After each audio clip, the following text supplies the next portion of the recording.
essayons de récapituler et de voir l'essentiel. Donc, c'est une longue chaîne aliphatique neutre, il ne porte pas de charge parce qu'il n'y a pas une fonction carboxyle. C'est pour cela qu'elle a ce comportement-là, d'accord? Elle a un comportement, je vais dire, apolaire, et là, c'est un comportement polaire. Là, c'est la partie hydrophile, là, c'est la partie hydrophobe. La différence entre la chlorophylle A et B, c'est très simple, c'est au niveau de ce radical-là. Pour la chlorophylle A, c'est le CH3, d'accord? C'est du méthane. Pour la chlorophylle B, c'est plutôt une fonction aldéhyde qui est le COOH. D'accord. Retenez en tête que c'est quoi la chlorophylle? C'est une composition, c'est une molécule porphyrique, pôle hydrophobe, pôle hydrophile.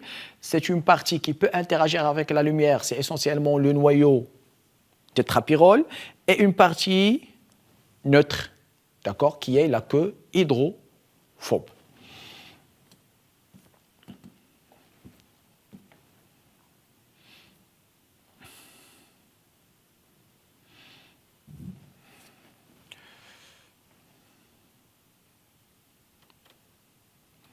Je m'excuse, voilà. Donc, je reviens là où on était.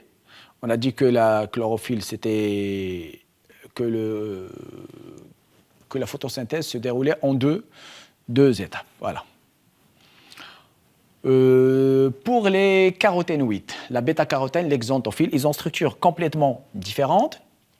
C'est essentiellement des unités isoprènes qui se répètent. Vous avez là une unité isoprène.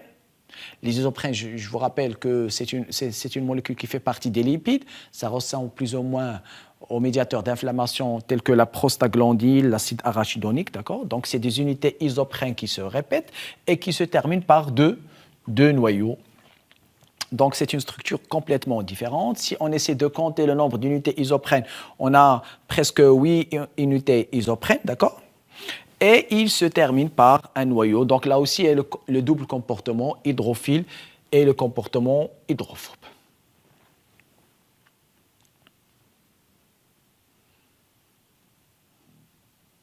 Voilà. Donc on s'arrête là pour cette séance.